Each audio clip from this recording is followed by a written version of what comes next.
Ուղևորվում ենք Հայաստանի ամենասիրուն քաղաքներից մեկը։ Մենք ջերմուկում ենք։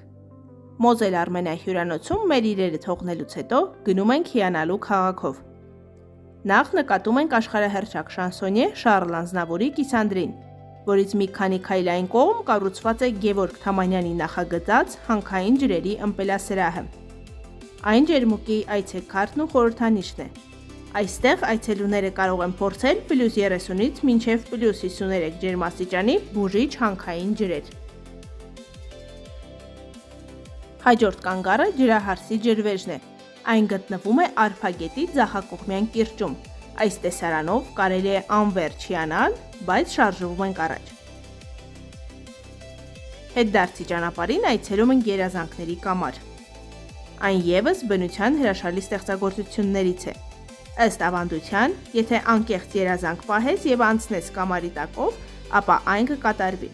Ես իհարկե զմայրված այս տեսարանով մոռացա դա անել։ Ինչևէ։ Ուղևորվում ենք ջերմուկի պատկերասրահ, որը Հայաստանի ազգային պատկերասրահի մասնաճյուղն է։ Այստեղ ցուցադրված են հայ վարպետների շուրջ 100 գեղանկարներ եւ քանդակներ։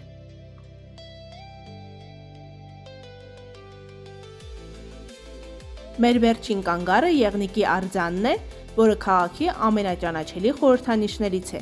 Այն գտնվում է Գնդեվազի ժայռի գագաթին։ Այստեղից բացվում է հրաշալի տեսարան դեպի ջերմուկ քաղաքը։ Իսկ դուք ինչ այլ տեսարժան վայրեր գիտեք ջերմուկում, գրեք մեկնաբանություններում։